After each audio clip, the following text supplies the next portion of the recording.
이태리의 피렌체로 여행을 떠날 텐데 그 마키아벨리라고 하는 사람이 피사는 굉장히 중요한 도시 중에 하나였어요. 피사 한번 여기 피사 가본 사람 있나요? 아, 가보셨어요? 긴장하게 만든 거죠. 그 피사와 피렌체 관계는 인천과 서울의 관계와 같습니다. 인천은 서울에 있어 항구 도시죠, 그죠? 비행기가 없을 때는 배를 통해서 물류를 수송해야 되기 때문에 항구는 굉장히 중요한 역할을 하죠. 그래서 피사가 피렌체가 굉장히 중요한 거는 제가 지금 말씀드리려고 한 건 여러분이 피사를 알고 있는 거는 아마 사탑을 통해서 알고 계실 거예요. 피사의 사탑 아시죠? 피사의 사탑이 이렇게 기울어져 있는 거잖아요. 그런데 이게 계속 기울어요. 계속 기울어요. 그래서 이태리 정부에서 이걸 가만히 놔두면 안 되겠다 그래가지고 그 철심을 박은 다음에 이거를 안 넘어지게 하다가 이거 이렇게 하면 도저히 안 되겠다 해가지고 최근에는 사탑인데 사탑이 아니려고 이렇게 바로 세우려고 하는 작업을 하고 있어요. 굉장하죠? 사탑이 더 이상 아니겠죠? 여러분 제 말 다 믿었죠? 그죠? 거짓말입니다. 거짓말이에요. 제가 왜 말씀드린 줄 아세요? 가서 보지 않으면은 갔다 온 사람이 어떤 말을 해도 믿는 수밖에 없어요.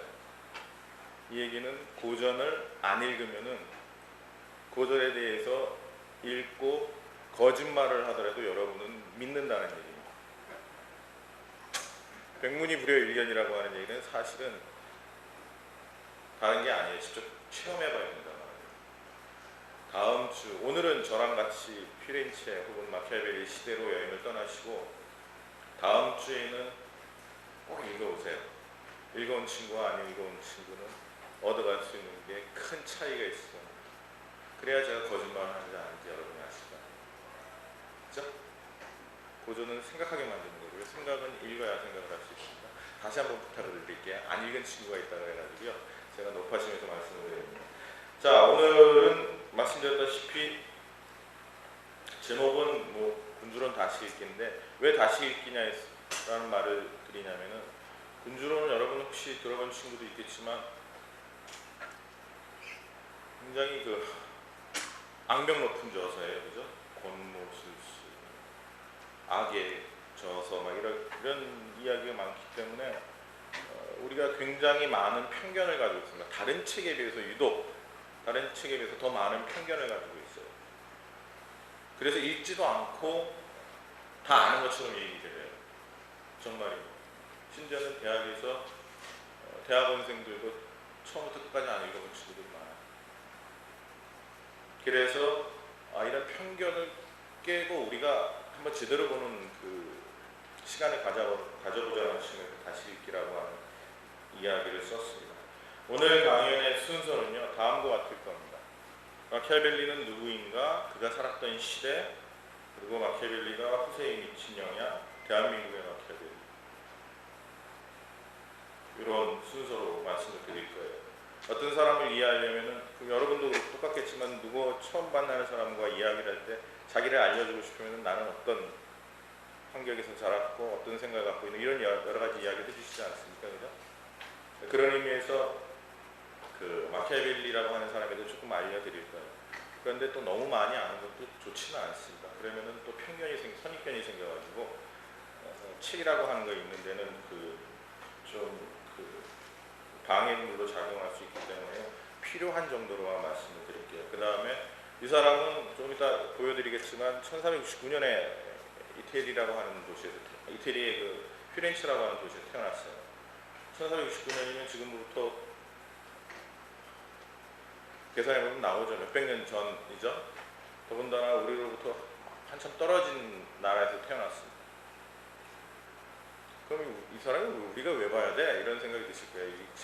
읽어야 될 책도 많고 얻어야 될 정보도 많은데, 근데 또 선인들께서 계속해서 고전이라고 얘기했단 말입니다. 뭔가 중요한 게 있는 거겠죠. 그렇지만 그건 그 사람들한테 중요한 거죠.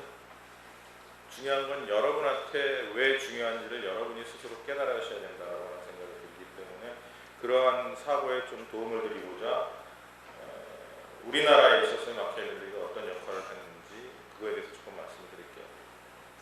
여기는 여러분 다 지금 중고등학생들이죠? 다 중고등학생? 예? 고등학생들. 아, 중학생은 없습니까? 예. 다 너무 어려 보여서 전 중학생도 있는 줄 알았어요. 고등학생이면은 교과서도 아마 관심이 있으실 텐데 정치 여기 배우는 친구들 있나요? 정치 배워요? 네? 아, 지금 참 법과 정치죠? 그 부분도 제가 조금 아니까 나중에 말씀드릴게요. 자, 마키아벨리라고 하는 친구에 대해서 이야기해 보도록 할게요. 1469년 5월 3일에 태어나서 1527년 6월 21일 날 세상을 떠났습니다. 이 사람은 피렌체 공화국의 외교와 군사를 담당했던 사람이에요.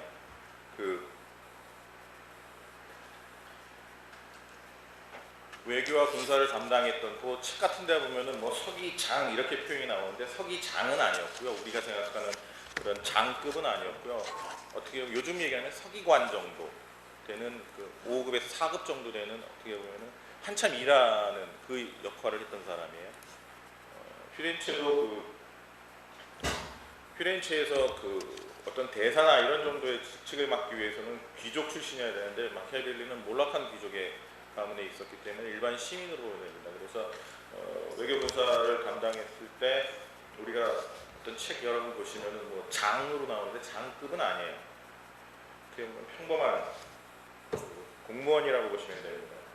그 다음에 인문주의자이자, 왜냐면 앞에 말씀드렸던 정치가 공무원이 있고 그 다음에는 인문주의자이자 문필가라고 보시면 됩니다. 쓴 책들이 보면 등이라고 나왔기 때문에 굉장히 많은 책을 저술을 했어요. 군주론, 로마서 농고. 로마서 농고는 우리나라에 번역이 되어 있습니다.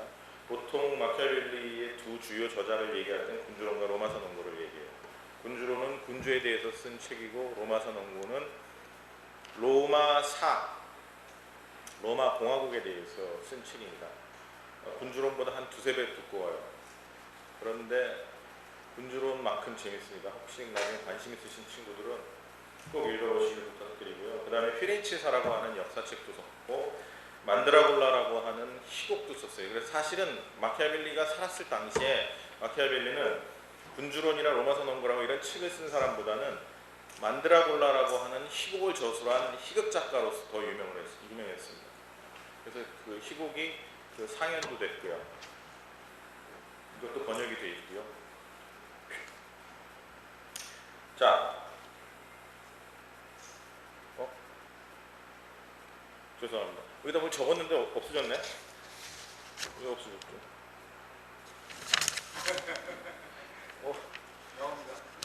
죄송합니다. 제가 PPT를 못해요.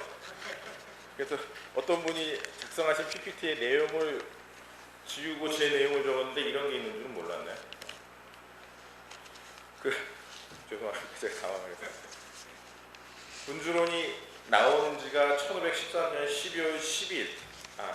처음 그 역사상에 군주론이라고 하는 게 등장한 게 1514년 12월 10일의 편지예요. 그래서 올해에서 1513년을 빼면 어떻게 되죠? 500년이죠. 그래서 그 이태리 피렌체하고 우리나라에서도 그 군주론 출간 500주년 기념 여러 가지 그 사업을 벌이고 있습니다. 그러나 출판은 아니에요. 책으로 나온 게 아니라 쓰여졌다라고 생각되는 거예요. 그래서 그 수기 형식으로 통해 가지고 친구들이나 혹은 사람들에게 돌려서 읽혀졌습니다. 그런데 이 1513년 12월 10일 처음 그 자신의 친구인 베토리라고 하는 사람에게 보낸 편지에서 내가 군주론이라는 책을 쓰고 있는데 이 책은 그 나라의 통치와 이런 데 도움이 되는 책이니까 좀 메디치가의 군주에게 이거를 조금 소개를 시켜서 나를 공직으로 들어갈 수 있도록 좀 해달라, 이런 그 요지의 편지가 있습니다.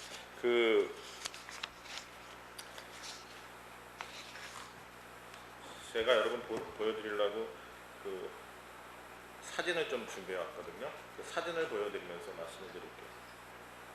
근데 죄송한데 여기서 어떻게 PPT 밖으로 나갈 수 있죠? ESC, 고맙습니다. 됐습니다. 예. 됐습니다. 예.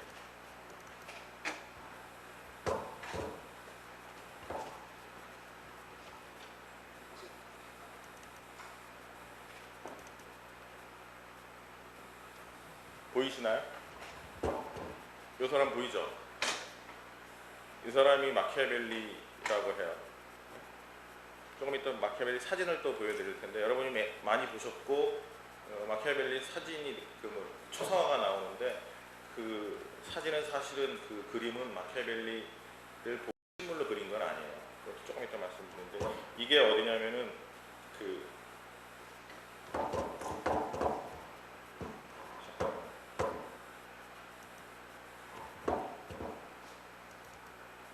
자, 이게 마키아벨리 생가입니다. 생가. 이게 군주론을 저술했던 집이에요.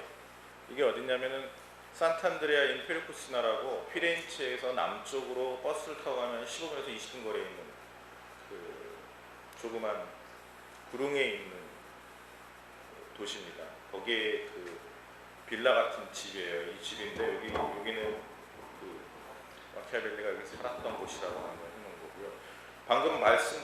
방금 전에 보여드렸던 그 사진 있죠?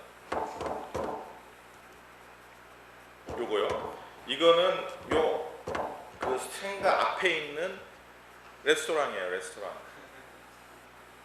왜 이 레스토랑이 중요한지는 지금 말씀드릴게요. 1513년 12월 10일 마키아벨리 군주론이 처음 그 세상에 언급된 편지에서 마키아벨리가 굉장히 유명한 편지입니다. 마키아벨리 굉장히 저희가 특히 군주론과 관련해서 가장 유명한 게 마키아벨리즘이라고. 근데 결론부터 말씀드리면 마키아벨리와 마키아벨리즘은 달라요. 그러니까 여러분도 나는 아닌데 옆에서 자꾸만 그렇게 보는 경우가 있지 않습니까? 그죠? 나는 아니라고 얘기하고 싶은데 뭐 말로 얘기할 수도 없고 뭐 제대로 이해해주도 않으려고 드니까요. 마키아벨리가 대표적인 케이스입니다. 그러면은 군주론과 관련해서 마키아벨리즘이라고 하는 것들이 어떻게 태어나게 되는지 그거에 대해서 간략하게 말씀을 드릴게요. 군주론에서 권모술수라고 하는 것에 대해서 설명하는 부분이 조금 있어요. 아까 말씀드렸다시피요. 자기가 힘이 부족할 때 어떻게 그것을 약속을 지키지 않으면서 어떻게 자신의 그 힘에 기반을 해야 되는가, 그런 부분이 조금씩 나오긴 나옵니다. 그러나 그게 다가 아니라고 하는 것은 다음 시간에 우리가 구체적으로 읽으면서 이야기를 하겠고요. 그런데 역사상 마키아벨리즘이라고 하는 것이 나타나게 된 구체적인 배경이 있어요. 그게 뭐냐면은 유럽에서 여러분 뭐 그 세계사를 보신 분은 아시다시피 국가 캐톨릭과 프로테스탄트 간의 그 대립이, 전쟁이 있었던 시기가 있습니다. 서로 굉장히 믿는 신은 하나일 수 있겠지만 서로 해석을 다니면서 막 싸우기 시작하죠. 그때 일어난 사건 중에 하나가 프랑스의 신교를 위그노라고 부르죠. 남쪽을 중심으로 했었는데 위그노와 구교와 신교 간에, 위그노와 구교, 그 캐톨릭 간에 대립이 엄청 심했어요. 싸움이 심해가지고 이러면 안 되겠다 해가지고 화해를 하자 그래요. 근데 프랑스 왕은 당시 그 구교였습니다. 그래서 파리로 초청을 하면서 지금은 약간 좀 덜하긴 하지만 예전에는 화해를 할 때 가장 좋은 방법 중에 하나가 정략 결혼을 하는 거예요. 가족이 되는 거예요. 우리 다 가족이 되자. 그래서 화해를 하는 거예요. 그래서 위그노의 왕자와 그 프랑스의 왕실의 딸과 결혼을 시키려고 하는 거예요. 그래서 그러니까 파리로 초청을 해요. 네. 그러면 요즘도 결혼식 되면은 축제 비슷하게 막 많은 거를 차려놓고 먹고 이러지 않습니까? 그때도 똑같았던 거예요. 결혼식 전날이 바로 바르톨로메우스라고 하는 그 성인의 축일이었는데 그날 예나 지금이나 그 축제가 있으면 먹고 마시고 막 흥청망청 되죠. 그러면 술 마시면 정신을 잃지 않겠습니까? 그죠? 그러니까 폭칙이라는 것도 많이 여러분 들어보셨지만 뒤에서 그런 거 아니에요? 술 마셔놓고 해롱해롱하게 한 다음에 간략하게 말씀드리면은 캐톨릭 측에서 신교, 그러니까 위그노 측의 사람들을 중요한 사람을 다 죽여버려요. 그게 바로 역사상 유명한 1972년에 성 바르톨로메오 축일의 대학살입니다. 그때 위그노 신교를 죽도록 만든 구교의 캐톨릭의 대표적인 사람이 누구냐면은 프랑스 왕비였어요. 그 프랑스 왕비 이름이 뭐냐면은 카트리네 드, 프랑스어는 메디시스고요. 이태리 말하면 카트리네 드 메디치입니다. 메디치. 카테리나 데 메디치. 뭔가 좀 감이 오세요? 메디치. 카테리나 데 메디치가 누구냐면은 아까 보여드렸던 그 로렌조 데 메디치 있죠? 군주론을 헌정받은 그 사람의 딸이에요. 딸. 그래서 이 대학살이 있고 나서 위그노파의 한 사람이 역사상 마키아벨리라고 하는 이름이 처음 책 제목으로 등장하는, 저자가 아니라 책 제목으로 등장하는 책이었습니다. 그게 뭐냐면은 브로라 안티 마키아벨, 그래서 안티 마키아벨리라고 하는 책이에요. 이노산 장떼라고 하는 사람이 지은 책인데 그 책에서 구교를 비판합니다. 마키아벨리적인 수법을 써서 비도덕적이고 겉모습 이런 걸 해가지고 우리 신교 사람들을 했다. 그때부터 이제 마키아벨리라고 하는 사람은 악의 교사, 그거를 악을 퍼뜨리는 지침서인 군주론을 쓴 사람으로 평가되기 시작합니다. 그래서 그 유럽 전역으로 퍼지기 시작하죠. 그 셰익스피어 같은 경우도 자신의 그 글에서 올드 닉이라고 해서, 닉이 영어로 니콜로, 올드 닉, 니콜로 마키아벨리, 올드 닉 그래가지고 악의 화신으로 치부하고 있습니다. 마키아벨리가 한 게 아닌데 어떻게 하다 보니까 이렇게 연결돼 버린 거예요. 그러니까 정치 상황에서 일어날 수 있는 자신의 권력 장악을 위해서 썼던 비합법적이고 비도덕적인 수단을 공격하기 위한 가장 좋은 말로 마키아벨리즘이라고 하는 말이 이때부터 나타나기 시작합니다. 마키아벨리는 다른 거예요. 마키아벨리는 자기가 이렇게 되려고 했던 게 아니에요. 정치 상황 속에서 권력 투쟁이 있는데 그것을,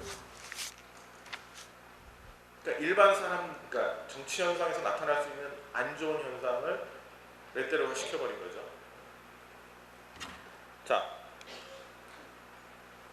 이러한 마키아벨리즘이 생기고 나서 마키아벨리에 대한 여러 가지 해석들이 나타나기 시작합니다.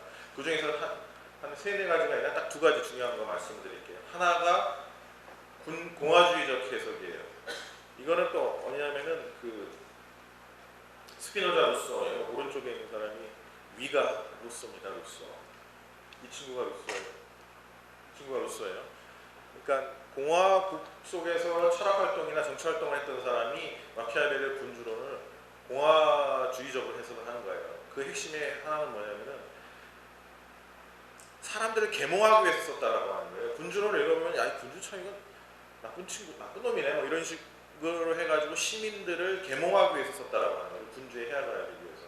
그 대표적인 사람이 스피노자 루소 같은 사람입니다. 반면에 또 다른 쪽이 있는데 이 친구는 헤겔이라고 하는 친구인데, 헤겔. 유럽사를 보면은 뭐 100년 전쟁 이후에 영국이나 프랑스 같은 경우는 근대국가의 형성이 좀 일찍 됐지만 분열돼 있었던 독일이나 이태리 같은 경우는 근대국가 형성이 늦거든요. 근대국가 형성이 늦다는 얘기는 뭐냐면 통일돼 있는 나라가 통일이 늦었다라고 하는 거예요. 분열돼 있다 보니까 내전이나 혼란스러운 상황 속에서 강력한 어떤 힘, 안정과 평화를 가져다줄 강력한 힘을 추구를 하는 거죠. 그래서 독일, 이태리 같은 경우에는 마키아벨리의 군주론을 당시 분열되어 있는 이탈리아를 통일하기 위한 그러한 통일을 위한 저서로 파악하는 겁니다. 여러분 책을 읽어보시면 26장 같은 경우가 대표적인 경우예요. 분열된 이태리, 그다음에 강국에 의해서 침입받은 이태리를 통일하기 위한 강력한 그러한 호소 같은 게 나타나 있거든요. 그래서 크게 보면은 군주론에 대해서 두 가지 해석 정도가 있습니다. 굉장히 뭐랄까요, 대비되죠. 어떻게 하나의 책인데 이런 다른 해석이 있을 수 있을까? 그렇죠? 굉장히 논쟁적인 책이에요. 그러니까 쉽게 안 읽어보고 이야기하기에는 굉장히 좀 문제가 많은 거죠. 자, 우리 친구들께 질문의 기회를 좀 더 많이 드리기 위해서요. 일단은 더 많은 얘기들보다 중요한 것들만 조금 짚어가면서 넘어가도록 하겠습니다. 자, 그러면 이제 우리나라에서의 마키아벨리를 좀 보도록 하죠. 우리나라에서는 아까 말씀드렸다시피 로마서 논거라고 하는 마키아벨리의 또 다른 중요한 저서가 있는데 그거는 굉장히 늦게 받아들이기 시작했고요. 주로 군주론 중심으로 파악을 했습니다. 근데 이런 군주론 중심의 마키아벨리 수용은 일본의 영향이 있었던 거예요. 일본은 메이지 유신이라든지 일본도 근대화를 하는데 일본이 근대화를 하는데 모범으로 삼았던 나라가 독일입니다. 독일이에요. 여러분 독일 여행 가시면요, 동양인 나타나면 독일 사람들이 제일 먼저 물어보는 게 너 일본인이냐 이렇게 물어봐요. 그리고 좀 이렇게 잘 차려 입으면 일본이냐 물어보고 잘 못 차려 입으면 공적인 자리는 어떤 나라 사람이냐고 그렇지만 얘기 못하고 우리나라 저쪽 왼쪽 위에 큰 나라 있죠. 그쪽 나라 사람이냐고 물어봐요. 중간에 한국 사람이에요. 근데 또 한국 사람이라 그러면 그러냐 그러면서 별 관심도 표명을 안 해요. 일단 그래서 어쨌든 우리는 우리나라만 있으면 우리나라 춤을 좋아하잖아요. 그리고 일본 사람들 나타나면 그러니까 중요하지 않은 것처럼 보지 않습니까? 외국 나가보세요. 외국 사람들은 우리나라 사람한테 갖고 다 일본을 한국보다 더 크게 봅니다. 그래서 경험을 많이 해보시라는 얘기예요. 일본이 독일을 모범으로 해서 받아들였다, 학문이라든지 어떤 근대화 모델을 받아들이다 보니까 독일의 마키아벨리 수용을 받아들여야 돼요. 아까 말씀드렸던 독일에서는 근대국가 출범이 늦다 보니까 강력한 근대국가 건설의 핵심 아이디어를 중심으로 군주론을 받아들였다 그랬죠. 그러니까 우리나라도 군주론을 약간 마키아벨리에서 군주론 중심으로 파악을 합니다. 그러면서 이제 마키아벨리즘이라고 하는 것을만 또 파악을 하는 거죠. 그래서 제가 우리 이 강연을 준비하면서 한번 포털에서 한번 마키아벨리 딱 찾아봤어요. 그랬더니 최근에 8월 14일 동아일보에 이런 구절이 있더라고요. 그거 제가 그대로 인용한 겁니다. 이 조수석은 차의 조수석이 아닐까요? 조수석은 붙여야겠죠. 차의 조수석이 아니라 청와대 조모 수석이 있대요. 이름은 제가 안 밝히겠습니다. 조모 수석이 있는데 설명을 하는 거예요. 이런 조모 수석에게 아킬레스의 뒤꿈치 같은 약점이 있다. 마키아벨리적 인물이 넘쳐나는 관가에서 드물게 대단히 친절하고 솔직하며 학구적이라는 점이다. 이게 뭡니까? 마키아벨리는 친절하지 않고 솔직하지 않고 학구적이지 않다는 얘기죠. 마키아벨리를 봤는지 안 봤는지 이 기자분이 군주론을 읽었는지 안 읽었는지 모르겠어요. 그런데 한번 찾아보십시오. 수없이 나옵니다. 심지어 외국도 똑같아요. 올해 초인가요? 작년 말에 스웨덴인가 어디서 어떤 친구가 정신 이상한 친구가 많은 사람을 죽인 경우가 있죠. 그 친구도 조선일보 보니까 그 당시 조선일보 보니까 그 친구가 즐겨 읽었던 책이 군주론이었다라고 하는. 참 그렇습니다.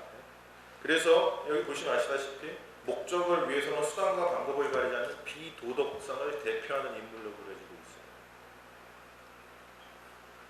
우리나라에서 마키아벨리즘의 대표적인 사람으로 읽혀지고 있는 거예요. 근데 한번 직접 보십시오, 여러분. 직접 보시면 또 다른 모습들이 보일 거예요. 자, 근데 여러분이 고등학생이니까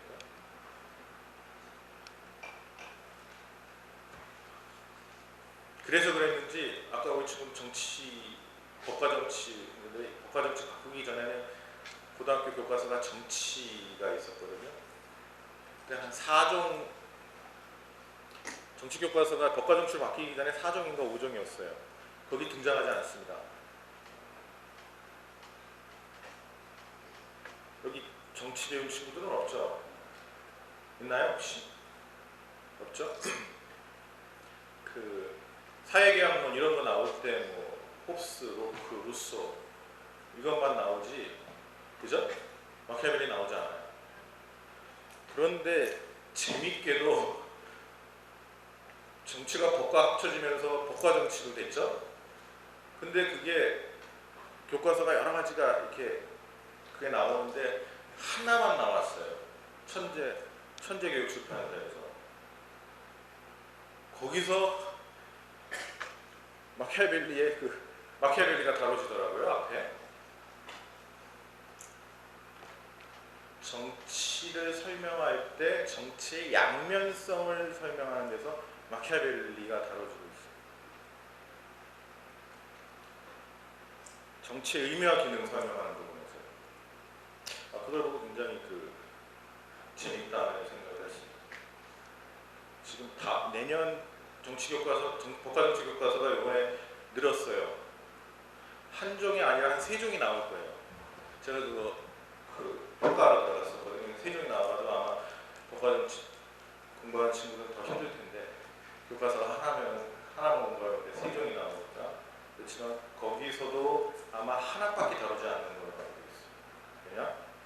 아마 아까 말씀드린 18장 사자와 여우의 비유를 들어 정치 이중성을 설명하는 부분 보고 빼놓고 나오지 않는다는 얘기예요. 아마 방금 말씀드렸던 것처럼 마키아벨리 자체로 받아들이는 것이 아니라 마키아벨리즘을 통해서 마키아벨리가 다 받아들이다 보니까 자라나는 어린 학생들을 위해서 권모술수를 가르치면 안 되잖아요.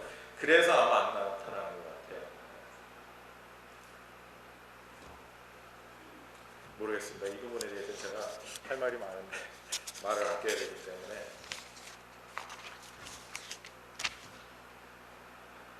자, 군주론 강독을 위해서 제가 여러분께 부탁드리는 몇 가지 말씀을 드리도록 하겠습니다. 군주론은 고전 중에서 서양 고전이죠. 고전을 읽을 때 중요한 몇 가지를 제가 말씀을 드리는 건데요. 고전을 읽을 때 고전에 빠지시면 안 돼요. 굉장히 위험합니다. 이 책이 굉장한 그렇잖아요. 마키아벨리. 제가 아까 일부러 여러분께 말씀드린 거, 이 친구라고 말씀드리고 굉장히 좀 이렇게 말씀을 드린 건데, 너무 이렇게 높게 보고 읽기 시작하면은 대화가 불가능해요. 그렇잖아요. 여러분도 너무 존경하는 어떤 분이 나타나면 얘기를 들으려고만 하지 말을 걸지 않잖아요. 그렇죠? 그러면 안 됩니다. 아까 말씀드렸다시피 마키아벨리가 저술할 때 방법이 뭐라고 했죠? 겉복을 갈아입고 책을 읽으면 고대의 선인이 나타나 그 사람과 대화를 하면서 자기 책을 써내려고 한다고 그러죠. 네? 고전을 읽을 때 고전의 바다에 빠지시면 안 됩니다. 헤엄을치. 그러면 못 헤어나와요. 그 방법이 몇 가지가 있는데 그 방법을 가르쳐드릴게요. 어떻게 하면 안 빠질 수 있을까? 첫째, 낯선 이름과 지명에서 벗어나세요. 그 책 읽어보시면 아시다시피 500년 전에 이태리에 살던 사람들 이름 나와요. 이태리 사람 이름도 경험도 많죠. 여러분 모르는 사람 이름 많이 나와요. 더군다나 마키아벨리는 당시 어떤 인문주의 영향을 받았기 때문에 그리스, 로마, 신화의 사람들도, 그 다음에 성경의 구절들, 성경에 나온 사람들도 인용을 굉장히 많이 해요.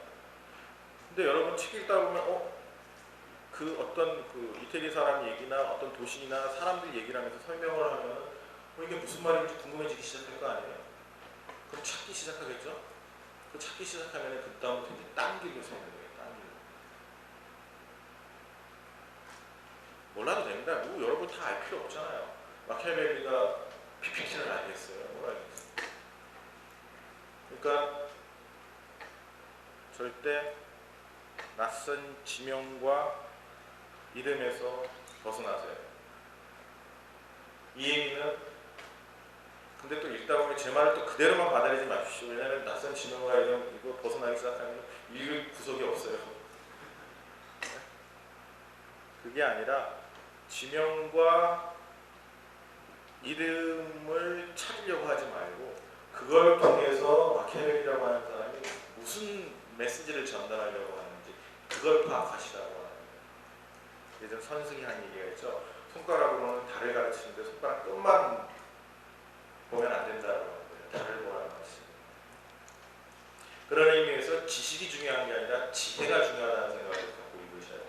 마키아벨리라고 하는 마키아벨리 군주론을 읽고 거기 나와 있는 뭐 지명이나 이름 혹은 뭐 그런 것들을 외워서 남에게 자랑하기 위해서 읽는 것이 아니라 고전을 읽으면서 나의 뭐 어떻게 사는 것이 올바른 것인가 혹은 삶의 지혜를 얻기 위해서 책을 읽어야 된다고 합니다. 그래야지만 메시지에 집중할 수가 있어요. 안 그러면 고전은 절대 우리에게 친근하게 다가오지 않습니다. 자, 두 번째가 그러면 이제 고전을 읽을 때 현재화시켜서 읽으셔야 된다고 하는 거예요. 현재화시키면 내가 살고 있는 현대 나와 관련시켜서 읽으시라는 거예요. 안 그러면요, 이 고전만큼 참 잘 오게 하는 거 같습니다. 여러분 아까 말씀드렸죠. 마키아벨리 법복 입고 들어가셨는데 여러분 잠옷 입고 마키아벨리 군주론을 읽어보세요. 잠 진짜 잘 오거든요.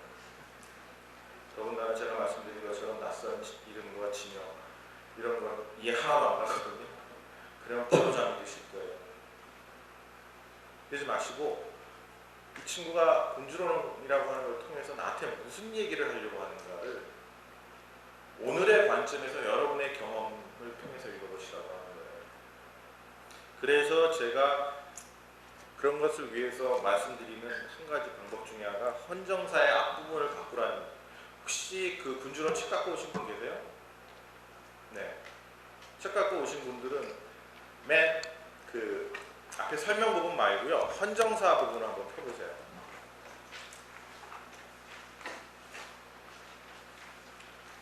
그 몇 페이지죠? 11페이지죠. 거기 보면은 헌정사에서 니콜로 마키아벨리가 로렌조 데 메디치 전하에게 바칩니다. 이렇게 나오죠. 맨 위에 큰 글씨로. 여러분 그거 빌리신 거예요? 사신 거예요? 산 거죠? 그럼 그 위에 낙서해도 되죠? 그 볼펜으로요. 로렌조 데 메디치를 빡빡 그으세요. 괜찮아요. ES24 이런 데서 사면요 5,000원인가 4,000원인가 괜찮아요. 요즘 세일도 나오고 중고서적에서 싸니까 팍팍 그으세요. 아깝다 그러면 저한테 오시면 제가 저자 가격으로 싸게 드리겠습니다. 막 그으세요. 그런 다음에 여러분 이름을 적어 넣으세요. 마키아벨리가 로렌조 데 메디치가 아니라 아무개인 나에게 주는 글이라고 생각하면서 읽으시라는 것입니다. 그러기 위해서는 헌정사의 앞부분에 로렌조 데 메디치 전하가 아니라 김, 이, 아무개한테 주는 글이라고 읽으시라는 것입니다. 아시겠습니까? 그러면은 읽으시면서 미래의 리더가 되는, 군주도 지도자, 리더로 바꿀 수 있는 거니까요. 미래의 잠재적인 리더로서 여러분께 드리는 좋은 글이 될 수 있다라고 하는 거예요. 그게 아니면은 자꾸 대성화, 아까 상대화시키게 돼. 내가 이걸 왜 읽어야 돼? 500년 전에 이태리의 누구 로렌조 데 메디치 이름도 들어보지 못한 사람에게 줬는데 이걸 왜 읽어보지? 그러면서 이제 잠에 빠져들게 되는 거예요.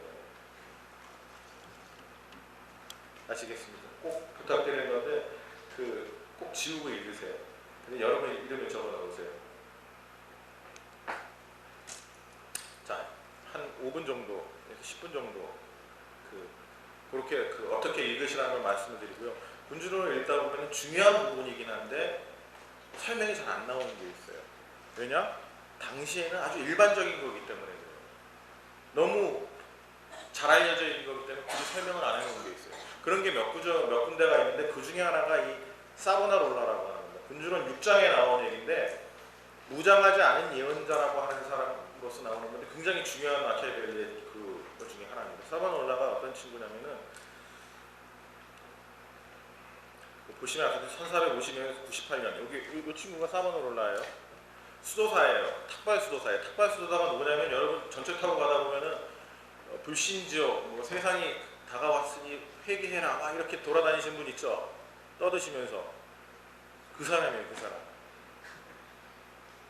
이 친구 그렇죠. 이 친구 이분이 하신 것 중에 하나가 뭐냐면은 전철 타고 다니면서 회개하라 그러는 거예요. 당시 피렌체가 아까 뭐라 그랬죠? 미국의 뉴욕과도 같다 그랬죠? 자본이 많이 모이고 화려해지고 축제가 많이 하다 보니까 종교와는 멀리 떨어지는 세속화가 되기 시작했던 거예요. 그래서 너희들 타락했으니까 빨리 회개하라고 계속 얘기를 하기 시작하는 거예요. 그런 사람입니다. 요거 그 성 마르코 성당 수도원장 되고 이런 거는 그 마르코 성당이 그 아까 말씀드렸던 그 피렌체에서 위쪽으로 올라가면 이렇게 또 보여드리려고 갖고 왔는데 그거는 나중에 찾아가서 보세요. 보면은 이 사보나롤라가 있었던 방이 있고요. 그 사람이 앉아있던 그 의자 같은 게 있습니다. 직접 여러분께 다 보여드리면 또 관심이 줄어드니까 나중에 직접 가서 보시라고 말씀을 드리고요. 중요한 것만 말씀을 드릴게요. 근데 이 사람이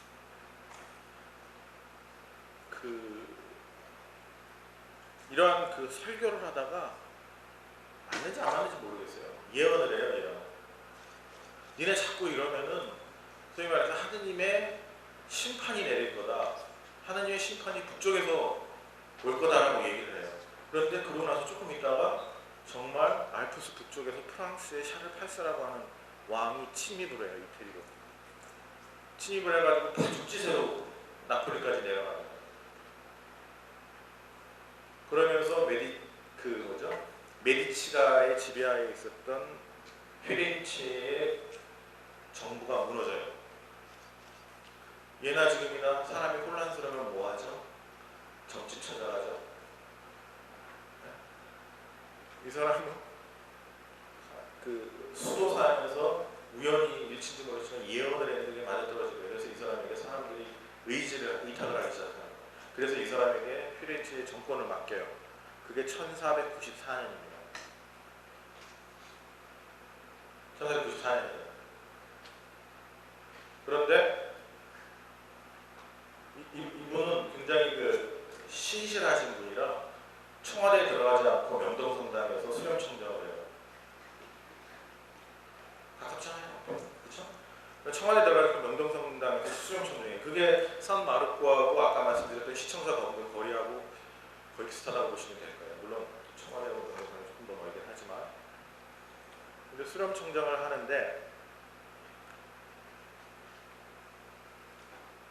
반대파가 있지 않겠습니까? 물러난 사람들이. 그렇죠? 우리 이 사람은 수도사, 탁발 수도사다 보니까 그 제안을 해요. 막 그 귀족들, 부자들의 그런 것들을 막 제안을 해요. 활동 같은 경우.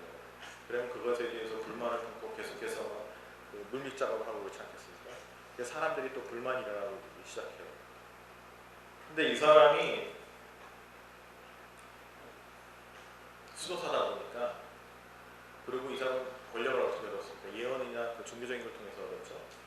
막 자기에 대한 불만이 막 많아지기 시작하자 이 남국을 타개하기 위한 방법으로 또 하나의 제안을 해요. 그게 불의 심판이에요. 성경 읽어본 친구 있어요? 불의 심판, 구약에 나타난 불의 심판이 뭐죠? 선지자들 있으면 예언자들 있으면 이 사람이 하나님의 사람인지 아닌지 어떻게 해요? 불에 이렇게 손이나 이렇게 석탄이나 이렇게 걸어보게 한 다음에 화상이 입으면 뭐예요? 일반 사람이잖아요. 화상을 안 입으면 뭔가 남다른 사람이다. 그러니까 하나님의 사람이다. 이렇게 얘기를 하는 거예요. 이 사람이 얘기한 게 못이 어디서 아까 말씀드렸던 그 시청사 광장에 모여서 그걸 하자 그래요. 그래 심판을 하자. 그런데 안 나타나요. 그날 안 나타나요. 그럼 어떻게 되겠습니까? 안 나타나네? 사람 예나 지금이나 불구경하기 좋아서 사람들 많이 모였겠죠? 근데 안 나타나요. 그럼 불만을 갖고 저 사람 거짓말장이네 해가지고 폭동을 이렇게 갖고 잡아서 파행을 시킵니다. 그게 바로 이 장면이에요. 아까 보여드린 피렌체 시청사 건물이죠. 여기서 파행시킨 여기 사바나롤라 그 지지자 지금도 피렌체 가면은 그것도 사진 갖고 왔는데 그것도 가서 직접 보세요. 관광객들이 그 건물 위만 이렇게 쳐다보고 가는데 그러지 않고 밑에 이렇게 보면은 그 청동판에 여기가 사바놀라가 화양당한 곳이라고 있어요. 제가 사진 보여드리려고 했는데 어쨌든 가서 직접 확인해 보시고, 이것을 마키아벨리가 그러니까 군주론 6장에서 한마디로 정리합니다. 무장하지 않은 예언자는 실패할 수밖에 없다. 이 배경을 모르는 사람은 이거 뭔 얘기지? 이렇게 이해할 수 있거든요. 그래서 미리 말씀을 드립니다. 또 다음 시간에 무장하지 않은 예언자는 실패할 수밖에 없다라고 하는 의미가 어떤 의미인지 우리 친구들 같이 읽어보면서 말씀을 드릴게요. 자, 이제 시간이 얼마 안 남았기 때문에 이제 마지막으로 넘어가야 될 것 같은데요. 그 군주론 읽을 때 아까 말씀드렸던 주안점 몇 가지 그런 것들, 그거 관련해서 또 말씀드릴 것은, 말씀드렸다시피 군주론은 저희가 워낙 많은 편견을 가지고 있습니다. 우리나라 사람들이. 그래서 책을 읽기 전에 내가 군주론에 갖고 있는 편견을 한번 한 몇 줄 정도로 적어보세요. 편견을. 그 다음에 나중에 한번 다 읽어보신 다음에 내가 갖고 있던 편견이 맞나 틀리나 한번 확인해보세요. 친구, 관심 있는 친구 있을 때 여러분 어떻게 하십니까? 학교에서 제가 어때? 물어보시나요? 그쵸? 근데 나는 관심인데 쟤 별로야 그러면은 그 친구랑 안 사귈 거예요? 아니죠. 중요한 건 가서 말을 걸어보면서 그 친구랑 얘기를 해봐야겠죠. 그러면서 남에게 들은 다른 친구가 얘기했던 그 친구에 대한 편견이나 이런 것들이 없어지는 거 아니겠습니까? 직접 만나보셔야 되는데, 그러니까 남에게 물어보시지 마시고, 그래서 편견을 적어보라는 얘기는 남에게 들은 나의 선입견을 책을 다 읽어보시고 나서 과연 무엇이 다른가 비교해보시라는 거예요. 아시겠죠? 그 다음에 여러분 아까 현저와도 관련되는데 리더십의 관점에서 한번 읽어보시라고 합니다. 여러분 그 가능성이 무궁무진한 친구들이니까요. 그 다음에 마키아벨리즘의 핵심인 폭군이라고 하는 단어가 한번 나오는지 찾아보세요. 답을 말씀드리면 안 나옵니다. 근데 찾아오시는 분께는 제가 선물을 드릴게요. 근데 안 나와요. 자, 이건 지난 시간에 조금 말씀드렸던 것과 똑같은 거예요. 군주론을 어떻게 읽을 것인가. 이것은 다시 말해서 군주론뿐만 아니라 여러분들이 고전, 책을 읽으실 때 어떻게 읽으셔야 될지 제가 생각하는 것들에 대해서 조금 말씀드리려고 합니다. 첫째, 자신감을 가지고 읽으세요. 우리가 흔히 어떤 무게에 눌리거나 어떤 그 권위에 눌리기 시작하면은 굉장히 복정적인 자세로 대하기 시작합니다. 볼 수 있는 게 없어요. 여러분 그 주입식 교육이라는 얘기 많이 듣죠. 여러분도 많이 주입식 교육을 받고 계시지만 주입식 교육의 나쁜 점 중에 하나가 여러분들이 요즘 많이 우리나라에서도 강조되고 있는 이 책이 굉장히 거대한 책이다라고 생각하고 있는 순간 그 책에 노예가 되기 쉽습니다. 그러지 마시라고 드리는 말씀이에요. 마키아벨리가 1369년에 태어나서 1527년에 죽었다고 그랬죠. 16세기 사람인데 그때 핸드폰이 없었죠. 그죠? 자동차도 없었죠. 여러분보다 마키아벨리가 너무도 많은 것을 모르고 있는 사람이에요. 여러분이 훨씬 더 마키아벨리보다 많이 알고 계십니다. 물론 많이 알고 있다는 게 지혜가 많다는 얘기는 아니지만 그만큼 마키아벨리보다 여러분이 더 뛰어나다고 생각하고 읽으세요. 물론 그 얘기는 자만심을 갖고 읽으라는 말씀은 아니에요. 여기서 자신감은 고전을 너무 큰 것으로 보고 거기에 무슨 어떤 거대한 것이 있을 거라고 하는 그런 불종적인 자세와는 반대되는 의미로 말씀드린 겁니다. 그리고 생각하며 읽기, 이것은 뭐 우리 친구들 더 잘 알겠죠. 그 다음에 비판적으로 읽기. 지난번에 한번 보여드렸던 그 혹시 기억나실지 모르는데 그 마키아벨리 생가하고 그 서재 보여드렸죠. 마키아벨리가 거기서 이 책을 처음 쓸 때, 이 책을 쓸 때 본인이 어떤 자세로 이 책을 썼는지 말씀드렸죠. 밖에 가서 친구들과 혹은 지나가는 사람들과 술 한잔하면서 세상 돌아가는 이야기를 하지만 저녁에 자기 서재에 들어와서는 소위 말해서 의관을 정리했다 그러죠. 자기가 공무원 시절에 입었던 복복을 갈아입고 서재에 앉아서 책을 펼쳤을 때 마키아벨리가 자신의 편지에 한 얘기가 있습니다. 선인들을 불러내서 그들과 대화를 나누고 토론을 하고 질문을 했다라고 하는 거예요. 다시 한번 말씀드리지만 책을 읽는 자세가 그랬다라고 하는 거예요. 잠옷 입고 책을 읽으면 잠이 오겠죠. 그게 아니라 의관을 정제했다고 하는 거예요. 다시 말해서 여러분이 우리나라 친구들이 굉장히 뭐라 그럴까요?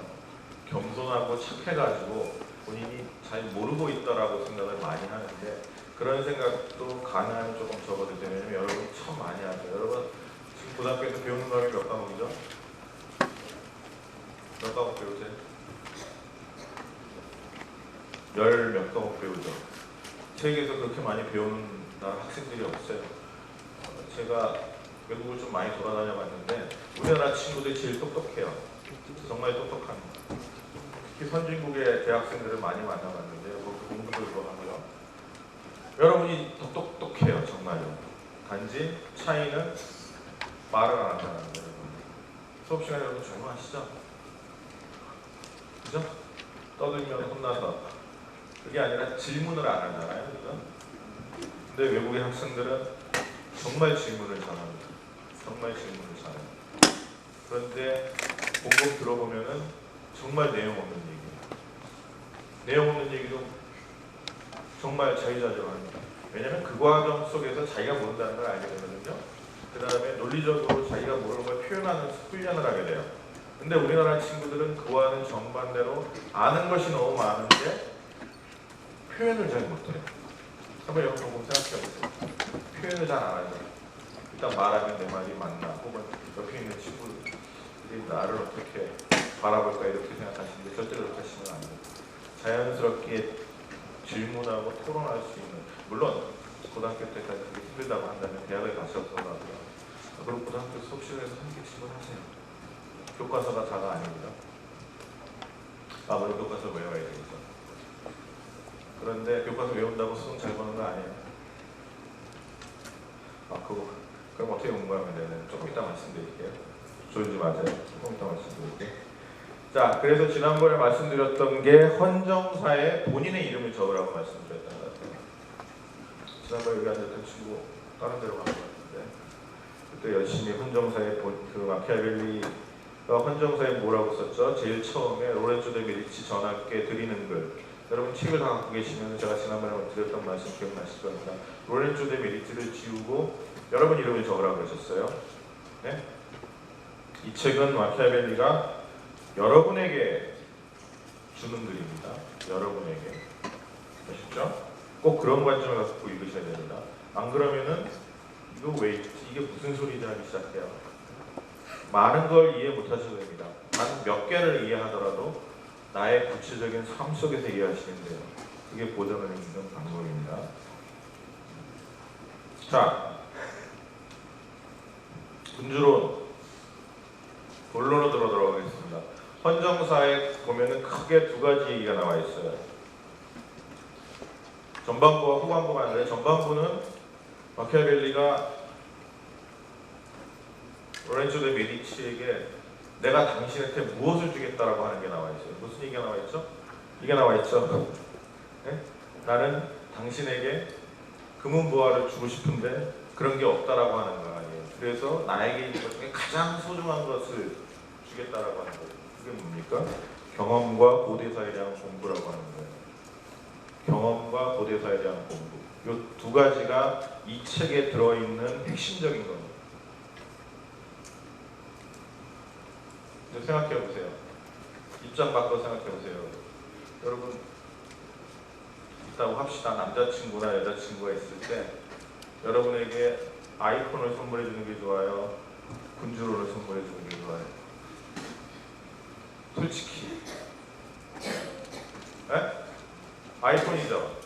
네? 그런 것 속에 빠져서 자신의 사고를 하지 못합니다. 그래서 좋은 필기는 처음부터 끝까지 깨알처럼 밑에 자신의 생각을 적는 거예요. 자, 이제 수능 공부 어떻게 하는가? 제가 다 말씀 못 드리는데 교과서에서 선생님들이 선생님이 말씀하시라니 그 수능을 교수들이 내죠. 선생님도 들어오시는데 많은 경우는 교수들이 학교에서 안 가르치는, 고등학교에서 가르치는 사람이 아닌 거예요. 대신 교과서 내용은 다 알죠. 왜냐면 교과서가 어떤 이론이나 이런 걸 바탕으로 쓴 거 아닙니까? 그렇지만 교실에서 가르치는 관점에서 내는 게 아니에요. 교과서에 기반을 하고 있지만 교과서를 넘어서는 부분에서 문제가 나온다는 거예요. 무슨 말인지 아시겠어요? 교과서를 달달달 판다고 해가지고 시험을 잘 보는 게 아니에요. 공부를 잘하는 게 아니에요. 교과서에 기반하고 있지만 여러분의 사고를 통해서 이해를 해야 시험을 잘 보죠. 무슨 말인지 이해 안 할까? 오케이, 이 정도만 하도록 하겠습니다. 그 14장 그래서 굉장히 중요합니다. 항상 책만 보면 안 되고요. 자신의 몸을 움직여야 돼요. 그래야지만 거기에 익숙해서 무엇인가를 자기 것도 할 수 있는 거예요. 고전이나 혹은 공부랑 다 똑같습니다. 책 읽는 거나. 사실 이 부분이 굉장히 중요하기 때문에 다른 부분 말더라도 이 부분만 여러분이 제대로 좀 이해를 하셨으면 좀 굉장히 좋겠다는 생각이 들고요. 자, 그 다음에 좀 빨리 넘어가도록 할게요. 15장에서 18장 이 부분은 여러분이 읽어도 또 굉장히 이상한 부분 중에 하나예요. 왜냐? 도덕적인 거 다 필요 없다고 얘기를 해요. 필요 없다는 게 아니라 약간 좀 벗어나야 됐다고 해요. 15장 그래서 이론이나 사변보다는 사물의 실질적인 진실에 관심을 기울이는 것이 더 낫다고 생각합니다라고.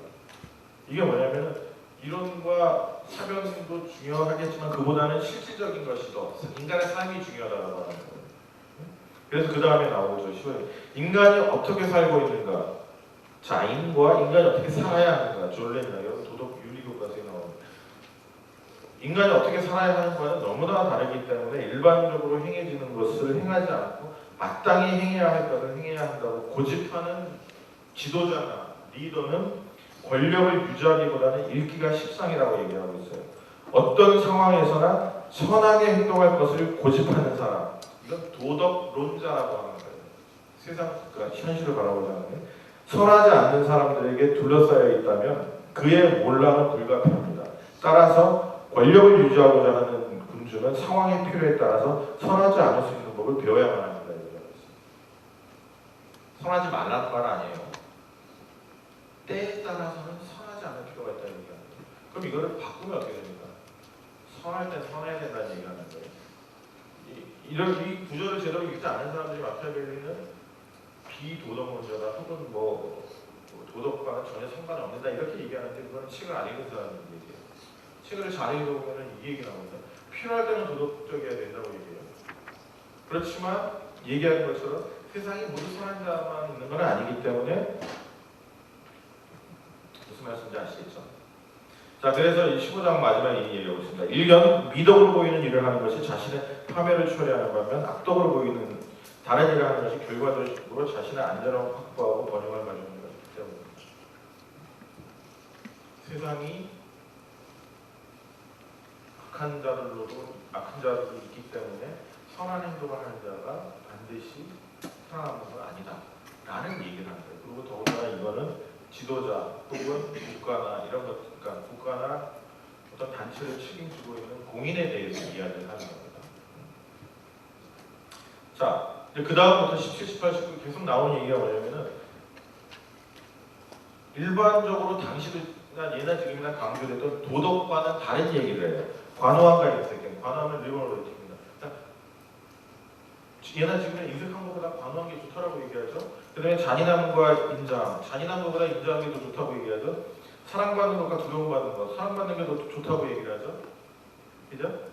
예나 지금이나 도덕은 그렇죠. 근데 이거 아니라고 얘기를 해요. 왜? 특히 관호함과 인색함 같은 게 나오면은 관호함이라는 덕은 그걸 사용하면 할수록 인색함으로 변한다고 얘기해요. 관호한 게 여러분 부모님한테 10,000원 용돈 필요해요 그러면 아버지가 10,000원 갖고 되겠니? 30,000원 주시는 거예요. 5만 원 필요하다면 5만 원 갖고 대리님 50만 원 주시면 돼요. 학원 가야 돼, 영화학원 가야 되는데 10만 원만 주세요. 10만 원 갖고 대리님 100만 원 주시면 돼요. 재벌이 아니라고 한다면 어떻게 되세요? 끝에는 어머니가 돈이 더 떨어지시겠죠.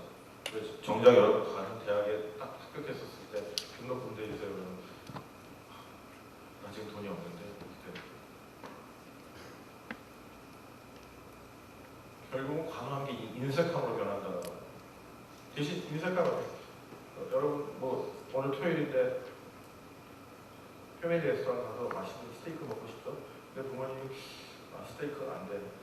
김밥 먹어라 이렇게 해가지고 김밥을 사주시고 공부 열심히 해가지고 성적 좋게 받았는데도 선물 주세요 그러면 안 돼. 더 열심히 해주시면 그런데 나중에 여러분 딱 그 수능 딱 끝나고 나서 대학 가기 전에 시간이 좀 있죠. 그때 부모님께서 해주신대. 수능 공부도 열심히 하고 견문을 넓혀야 되니까 유럽 여행이나 다녀와. 그동안 너 스테이크 사줄 돈 모아가지고 내가 이만큼 모아서 딱 주시면 초기의 인색함이 나중에 관원으로 변합니다. 마키아벨리는 그대로 그 논리가 나옵니다. 이러한 것들을 한마디로 표현하면 이거예요. 도덕이라고 하는 우리의 관념 혹은 행동 방식이라고 하는 것들이 인간의 세계에 투입됐었을 때는 그것과는 다른 것이 나온다는 거예요. 그래서 이 그 제목에 말씀드렸다는 것처럼 의도와는 다른 결과가 나오는 거예요. 도덕이라고 하는 의도를 했는데 그와는 다른 결과가 나온다라고 하는 거예요. 일상적으로 그런 거 맞죠? 여러분 혹시 신문도 많이 읽으셔야 됩니다. 여러분. 신문 같은 경우에는 예전에 소황제라고 중국의 아이들을 소황제로 가는 얘기가 나왔었어요. 무슨 얘기냐면 중국이 인구가 많다 보니까 한 가구 한 잔의 정치가 최근에는 그걸 폐지했다고 그러는데 한 가구 한 잔은 하는 거 어떻습니까? 우리나라도 비슷하지만 부모님이 여러 번 애지중지 키우시잖아요. 그러니까 중국도 똑같았던 거예요. 그런데 얘가 애지중지 키우다 보니까 아나무인이 되어버린 거예요.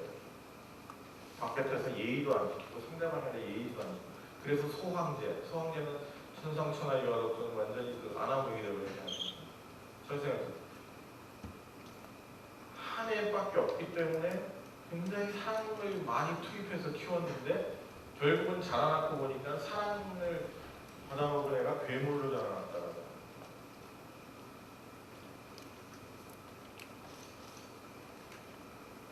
그런 경우가 많더라고요. 그러니까 여기서 말하는 거는 사람과의 관계 속에서 혹은 이건 지도자와 대중 혹은 여러 가지 관계 속에서 자신은 A라고 하는 의도를 가지고 했는데 그것이 A로만 나타나지 않을 수 있다라고 하는 거예요. 거기서 나오는 게 바로 책임의식입니다. 책임의식. 여러분도 그렇잖아요. 나는 친구한테 어떤 A라고 하는 의도를 갖고 얘기했는데 친구가 반드시 A로 받아들이나요? 아니죠. 나는 한국말 했는데 여러분 뭐 독일어나 라틴어 했나요? 아니죠. 한국말 했는데 왜 그렇게 받아들일까? 그게 인간이 갖고 있는 기본적인 그 관계라고 하는 거예요. 그거를 잘 알려면 어떻게 해야 될까요? 조금 이따 설명드릴게요. 고등법원 나올 때. 자, 그러면서 마키아벨리가 얘기하는 게 그겁니다. 싸움에는 두 가지 방법이 있다고 얘기해요. 법과 힘. 근데 법은 인간의 방법이고 힘은 짐승의 방법이에요. 근데 마키아벨리 명확히 얘기하죠. 그러나 인간 세계에서 법으로는 부족하다고 얘기하면서 짐승의 방법도 있어야 된다고 얘기해요. 그러면서 짐승의 방법도 하나가 아니라고 얘기해요. 여우와 사자 얘기합니다. 유명한 비유죠. 여우와 사자. 여우는 어떻습니까? 늑대에 비해서 힘은 없지만 그 힘이 없다 보니까 영악하고 두뇌가 있죠. 사자는 어때요? 두뇌는 없지만 힘이 있죠. 이 두 가지가 다 필요하다고 얘기합니다. 늑대를 이기기 위해서는 사자가 필요하지만 근데 잘 생각해보세요. 여러분이 사자라고 생각하세요. 여우처럼 행동하고 싶겠어요? 여우가 사자처럼 행동할 수 있겠습니까? 근데 이 두 개를 같이 갖고 있어야 된다는 거예요. 왜? 세상은 변하고 관계는 변하기 때문에. 그래서 한 사람이 그러한 유연성을 갖고 있어야 된다. 그것은 방금 앞에서 말씀드렸던 훈련과 연구와도 똑같은 거예요. 훈련과 연구를 통해서 자기 몸에 아까 태권도도 말씀드렸지만 공부라든지 이런 것들을 자기 몸에 어느 정도 습득을 했었을 때 상황의 변화에 따라서 유연하게 할 수 있다고 합니다.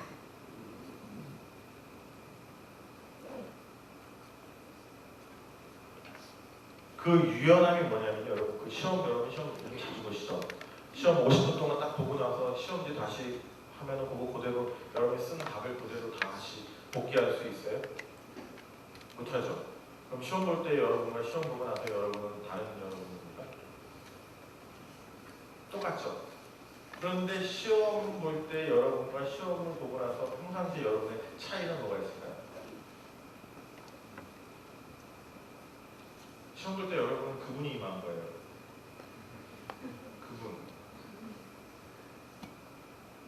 그분이 뭐냐? 자기 내면에 있는 공부를 하고 시험 시간에 집중하는 시험 보는 여러분.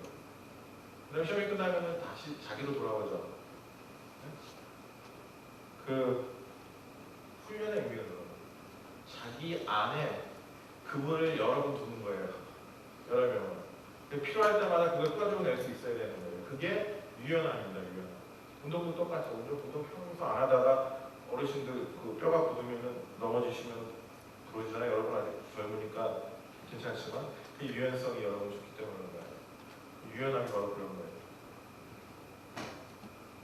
자, 다시 이로 넘어가가지고 사자와 여우가 같이 써야 된다는 얘기는 서로 그 대비될 수도 있는 것을 한 몸에 지니고 있어야 유연성이 생긴다고. 그 유연성은 급변하는 세계에 제대로 대처하기 위한 거예요. 근데 어떻게 급변할 수밖에 없느냐? 여기도 똑같이 나오죠. 이 조언은 인간이 선하다면 온당하지 못할 것입니다. 그렇죠? 선한 사람만 있다면 그러나 인간이란 사악하고 당신과 맺은 약속을 지키려고 하지 않기 때문에 당신 자신이 그들과 맺은 약속에 구속되어는 안 됩니다. 이것도 결정은 여러분이 하시고 그래서 유연성에 맞고 군주는 특히 신생군주는 사람들이 좋다고 하는 방식으로 처신할 수 없다는 점을 분명히 명심해야 합니다.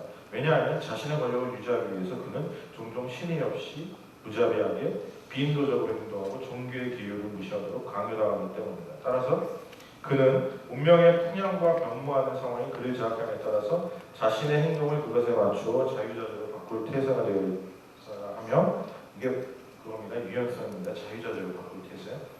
말한 것처럼 가급적이면 올바른 행동으로부터 벗어나지 말아야 하겠지만 필요하다면 올바른 행동에서 벗어날 준비도 돼 있어야 된다는 거예요. 지도자라면. 자, 그러면서 19장에서요, 그 질서 잘 잡힌 나라 프랑스를 얘기해요. 그러면서 이게 아까 요 지문을 제가 여기서 말하는 프랑스 고등법원 얘기를 합니다. 이 고등법원이 뭐냐면 여기서 말하는 핵심은 마키아벨리의 핵심은 귀족과 인민의 갈등 관계를 해소시켜주는 공간이에요. 그런데 고등법원이 파틀라멘토라고 하는데 이거 어원이 파틀레예요. 빠른 아래. 불어할 줄 아는 친구 있어요? 이태리어는 오케이. 지도치고 프랑스어 할 줄 아는 친구 있어요? 다 잃어준 거죠. 그러다가 나중에 이제 프랑스어나 독일어가 이제 그 블루 오션이 되니까 남들 안 하는 거 가세요. 하는 거 하지 마시고. 파틀레가 무슨 말이냐면 말하는 뜻이에요. 이게 의회 파리아먼트가 파틀레 말하자에서 나온 거예요. 의회 고등법원, 법원은 말하는 곳이에요. 변호사, 검사 있으면서 서로 논쟁하죠. 그래가지고 죄를 밝히죠. 말하는 곳이에요. 말하는 곳. 말. 갈등을 말로 해결하는 곳이라는 거예요. 무슨 말인지 아시겠어요? 갈등을 말로 해결 안 하면 어떻게 되죠? 주먹으로 가죠. 네? 그래서 말하는 법을 그러니까 말이라고 하는 거예요. 아까 제가 말씀드린 대로 공부 잘하는뿐만 아니라 잘 사는 방법 중에 하나가 말로 문제를 해결하는 겁니다. 말로 자기 자신을 표현하는 거. 제가 강의 안에 첫째 시간에 말씀드렸다시피 말하는 법을 배워야 됩니다. 교육의 핵심은 말하는 법을 배워야 돼요. 알고 있는 것을 어떻게 말로 조리있게 표현하는가. 이게 핵심인 거예요. 요즘 뭐 여러분 그 성인 여러분 우리나라 정치인들도 그렇고 어른들 막 싸우는 거 보면 말로 해도 될 거를 왜 자꾸 그렇게 하는 거 보이지 않습니까? 근데 여러분도 곰곰 생각해 보세요. 친구들이랑 말로 문제를 해결하시는지 아니면 뭘로 해결하는지.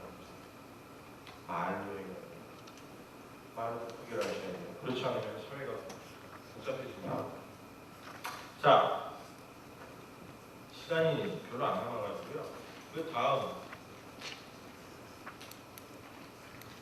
기타 것들은 핵심은 그거예요. 여기서도 인민의 마음, 인민의 지지가 중요하다는 거예요. 성곽 아무리 벽이 높고 그 담이 높아도 내부에 있는 가족이 평화롭지 않으면 그 가족 간의 관계가 문제가 생기겠죠. 도둑은 밖에서만 오는 게 아닙니다. 안에서도 와요. 그러려면 관계를 잘해야 된다.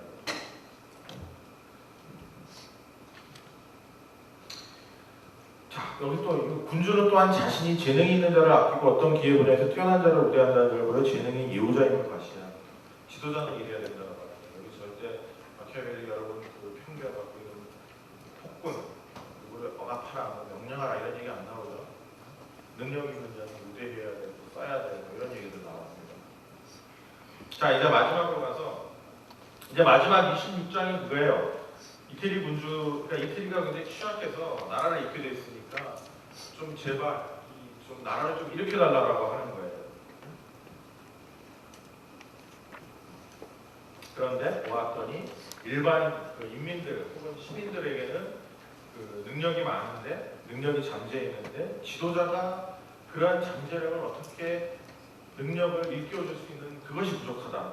그래서 나타나는 게 바로 이게 마지막이죠. 지도자가 제대로 돼야 된다고 얘기합니다. 여러분 이제 미래의 우리나라를 이끌고 가는 지도자가 돼야 되는 시간이라는 거예요. 중요한 거예요. 마키아벨리에서 다시 한번 말씀드리면 지도자는 자기 자신만 잘났다고 되는 게 아니라 주변에 있는 사람들의 능력을 제대로 파악해서 그것을 일깨워주고 그들과 같이 갈 수 있는 리더가 되어야 됩니다. 마키아벨리 군주론이 절대 누구 억압하고 명령만 해도 이런 얘기 나와 있지 않죠. 어떻게 보면 굉장히 지도자는 힘든 존재라고 하는 거예요. 왜냐하면 잘해주려고 해도 저쪽에서는 내 말을 그대로 고집을 믿지 않고 오늘은 이 정도만 공부 안에 끝나는 거예요. 저보다 마키아벨리가 훨씬 더 풍부한 얘기를 많이 할 테니까 직접 읽어봐 주시길 부탁드리고요. 강연을 마치면서 이 그림은요. 여러분 헤라클레스 많이 아시죠? 헤라클레스. 이게 16세기 말에 그 카라치라고 하는 사람이 그린 그림이에요. 가운데 있는 사람이 헤라클레스입니다. 옆이 이 사람이 뭐냐면 덕, 멋지고 이 사람은 보기에는 조금 요즘 말로 뭐라 그러죠?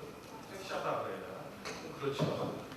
요거는 멀리 저 위에 있는 덕으로 향하는 힘든 길을 예시하는 거고 요거는 가까운 탐욕과 혹은 욕망과 그러한 것을 예시하는 거예요. 르네상스 이후부터 계속 그 유명한 모티브인데요. 여러분은 먼 길이라 하더라도 이쪽 덕과 용맹과 이쪽 길을 택하시길 부탁드립니다. 가까운